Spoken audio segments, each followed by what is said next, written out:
Restless. I mean, do you want to go in? There's Yeah, plenty of people come out. Yeah, if you go into the go up to the second floor. Yeah. It's a bit dark.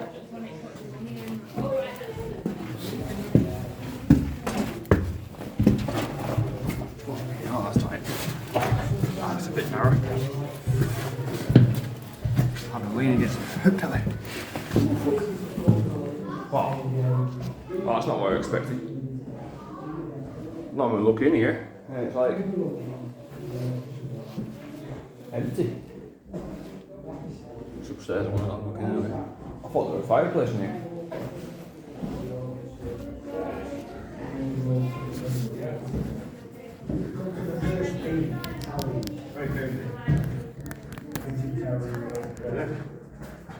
Sounds like something coming on.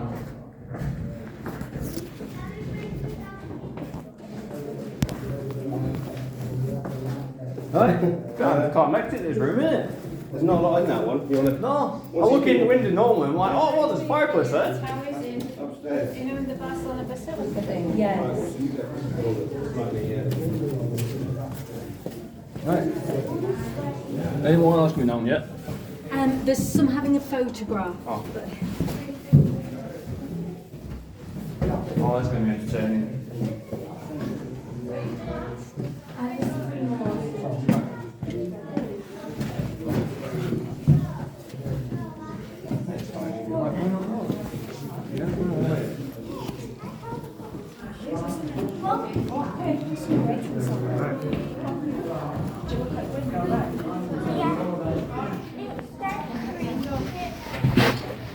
Anyone else coming on, so if you come up.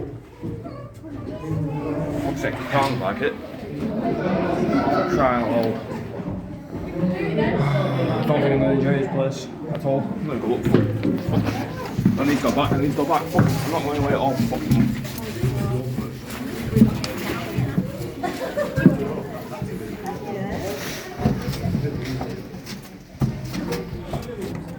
What's it have to do? What's the name again? Williams, leave it. It's a combination of these. Yeah, thank you.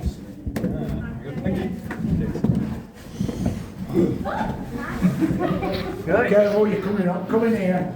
Yeah. We have to hold you here for a few minutes. Yeah, that's alright. One Health and downstairs. safety and all that. Yeah, the one downstairs confused me a bit. I was looking around, I like something here. Keep coming up.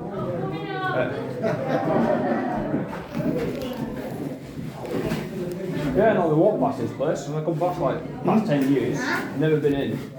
Well, we've only opened it up in the last 18 months, so we get Are we starting at the second floor? Yeah. people the opportunity. We can't leave it up for obvious reasons. Vandalism, traffic, they'll probably burn the place down. So we give people the first Saturday, they want to know. Obviously it's Good Friday.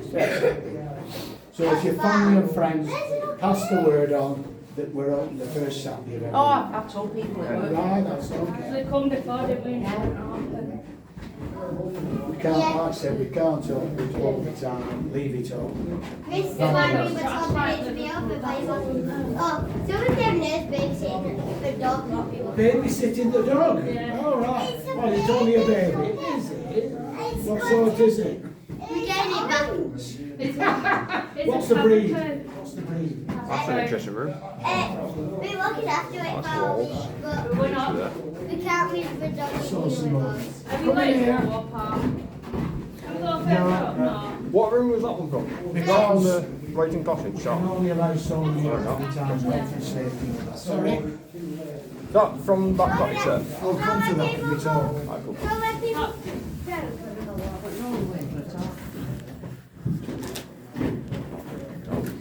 And people. I'll stand over here. Yeah.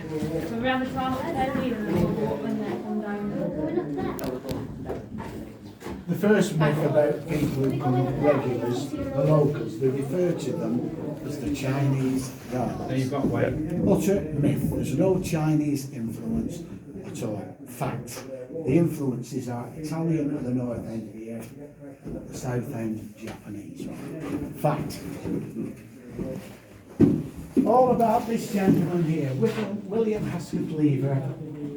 His parents had a grocer's shop in Bolton. Always his vision, one day when I make my fortune, I'm going to build a house up here. He came up here walking like you did. And he did do, he made his fortune and he built a cottage. Unfortunately, in 1913, the suffragette Edith Rivington decided to burn it down because she wanted maximum publicity. On that evening, he was dining with the King and Queen at Knowsley Hall in Liverpool. Always his intention to build something more substantial. He did do. In 1913, up to his death, he was continually adding to it and to the gardens. Interior, morning room, dining room, ballroom, circular ballroom, like 40-foot idea, massive tapestry, massive purpose room. That was auctioned in 1948 for £3,000. You can add 2 notes onto that in today's day. That was auctioned for £2,500. Many of your visitors will be familiar with the black and white tiles. Where are they? They're still there. They're covered up. People were progressively taking them as souvenirs. We haven't found a method of displaying them yet for safe. Built a fence, they knocked the fence down. Major problem for us, vandalism. This is the bungalow in all its glory. These were pergolas, winter gardeners. They'd sit outside and have their afternoon teas and entertain us, overlooking the orchestra lawn. That path is that path. That's how it looks today. Oh, there's the orchestra stops and the footprint of the bungalow in the background. Italian lane. Very early days, lack of growth. That's how it looks today after the restoration. It's been fully restored with the lottery gap we got. Now that's how it looks in all its glory at the Lamag Festival. Feeder pond. This is just down here. This comes off the hills, feeds into here, and it feeds into the Italian lake. This is the Neptune's pond. It looked in all its glory with the bungalow in the background. That's how it looked 5 or 6 years ago. That's how it looks today after restoration. It's a continual job, maintaining and restoring all the grounds and the gardens. Japanese lake, second theme. Japanese lanterns on the lake. There was 3 wooden pagodas. They're long gone. They were made of wood, they've rotted, they've gone. Did consider perhaps replicating one of them. Again, vandalism, no. 4 lodge houses, gate houses, secure gate. This is the one, if you're coming up from Top Barn, Rivington Hall Barn, you come up this long path and you would have seen them. Yeah.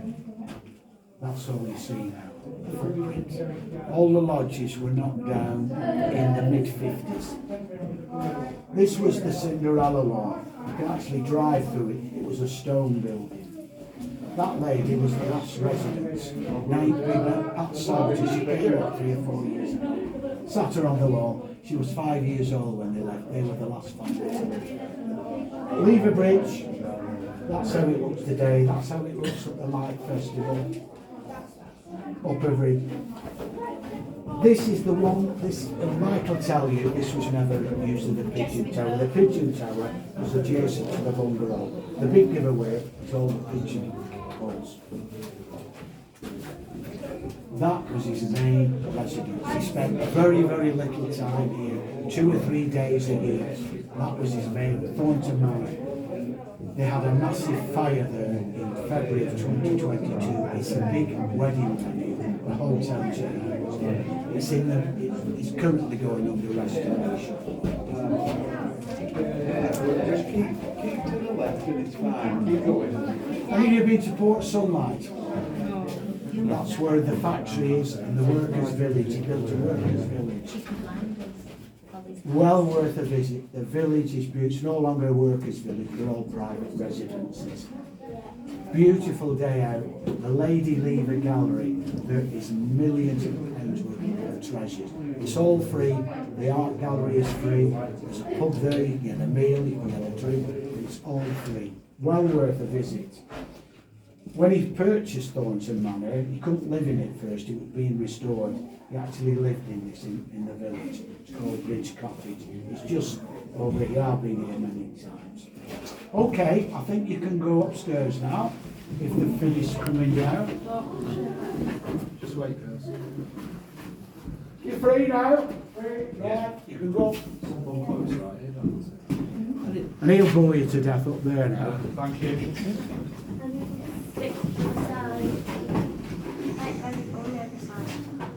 Oh, so what was that place called in the last one? Port what? Port Sunlight. Port Sunlight. It's on the it's in the Wirral. It's right on the estuary, the Mersey estuary. Yeah. Going up to Chester. Yeah. It's near Chester actually. It'll take you about an hour to, but it's well It just worth looks nice on pictures. it. Might go for more bike. Well worth the distance. Yeah.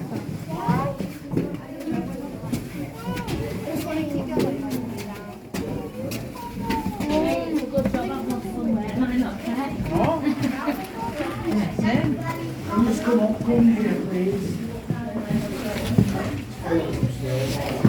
I'm not very thick on the way. Use my elbow still. Right.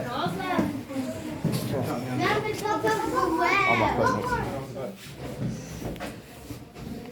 He's lost up. Yeah.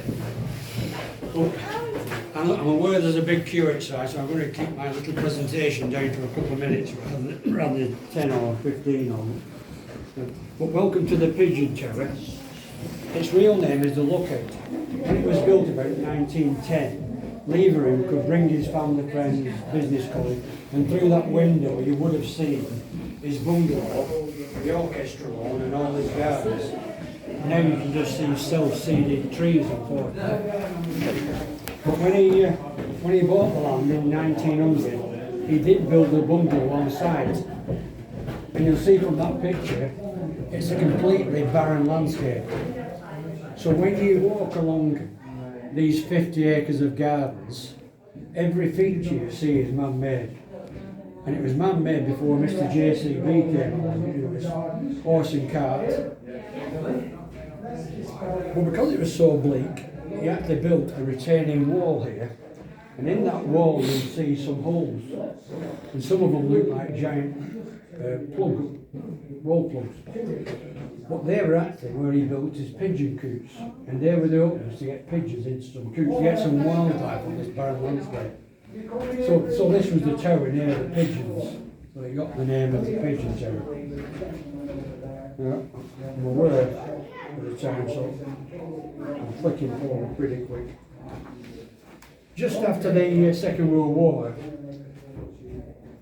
the bungalow became derelict, vandalised, so Liverpool Corporation Waterworks bought the estate and promptly knocked down any building where people could live. They never wanted people living up here because they didn't want the chance of sewage going into the reservoirs, this being the catchment area, and they built the reservoirs in 1850 to get fresh water to Liverpool. So they promptly knocked it down. Fortunately, they didn't. Business still remained in some of the summer houses though. We started the restoration just over 6 years ago, and we excavated the site of the bungalow, and the foundations are still there. And most people will remember some black and white tiles. Yeah. They were the actual black and white tiles you remember. And these were the ladies' toilets. And this was the ladies' toilets in the bungalow, on the ballroom. And you can see the remains of the ballroom there. And when we uncovered the site, those tiles are these tiles here.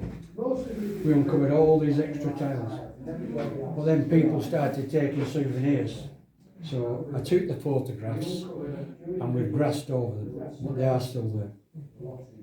And this photograph I took on the very first day of the restoration, just over 6 years ago. And that there, that little mud pool, that is Neptune's pond. That is the pond that's just about 50 yards away over here, next level down. And every muddy track, every path in these 50 acres was a muddy track like that. You probably remember it. And that is the same photograph today. So it gives you an idea of some of the work that's been done by the volunteers. Oh, I dog. You recognise that? Yeah. The dog's out down there. didn't jump, did he? Yeah, he fell. Did he? The dog fell. And the dog again And that's the Italian lake down below. Oh, it's just walking now. Just before it was restored. That's a modern picture. And that's the Japanese lake. It had just been drained there, ready for restoration. And you've got some volunteers in there clearing all the vegetation away. And that's a modern picture. And the bear caves are still there. But we've taken the bears out now. And Leveroom only lived here for the odd weekend in a year. This wasn't his permanent home. He lived in Thornton Manor on the Wirral, which is not far from Port Sunlight, where he built his factory to make soap. His company was called Leverbeers, and it's now called Unilever, which is probably one of the biggest companies in the world now. And just above the fireplace, you'll see that's his family motto, which backwards means I spurn the fear of change. And it's also the motto of Bolton School.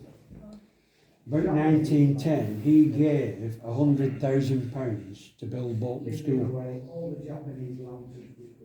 as well as building Leveroom Park, Lever Park down below. And above it, you've got William Hesketh and Elizabeth Ellen Lever. That's fine. Which spells, yeah. So is it true that there used to be pigeons up in top? No, he did have a pigeon. This was the tower near the pigeons. He did have a pigeon tower. I have got a photo, but it was knocked down. All right. Because someone once told me that he had pigeons in top of here, and his missus used to feed pigeons or something like that. No, unfortunately not. That's what I got told like ages ago. I'll show you a picture. It's cool, mate. Yeah.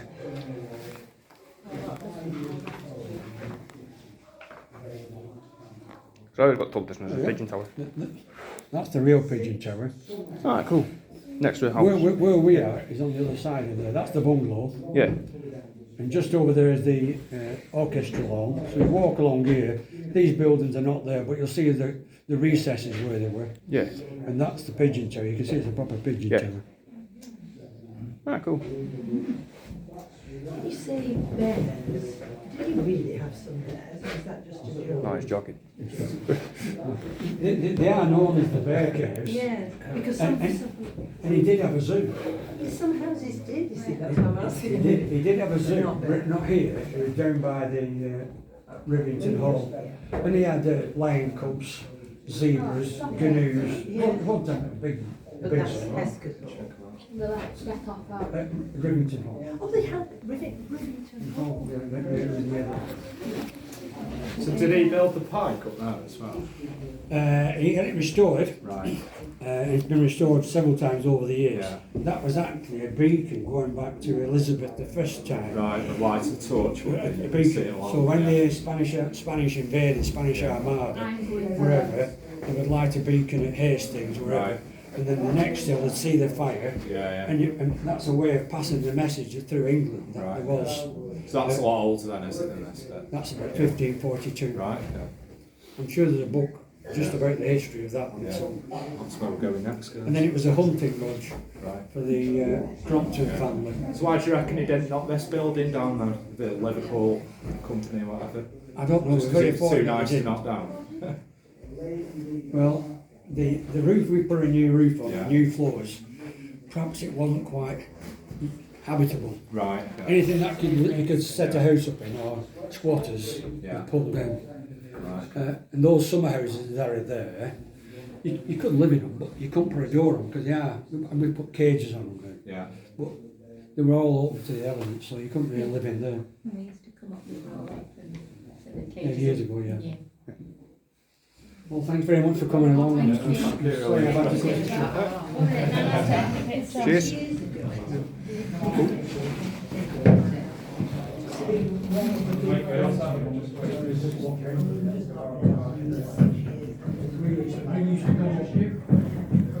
Gives an idea of how far he stands up.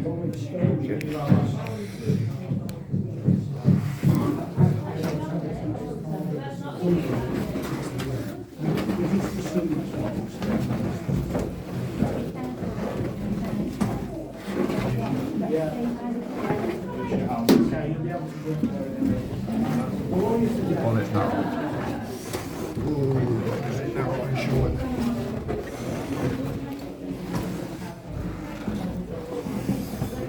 These steps are not made for size 12 feet, size 13 feet, which are the ones we're wearing today. Someone coming down now? Yeah, Okay. quite a lot of people now.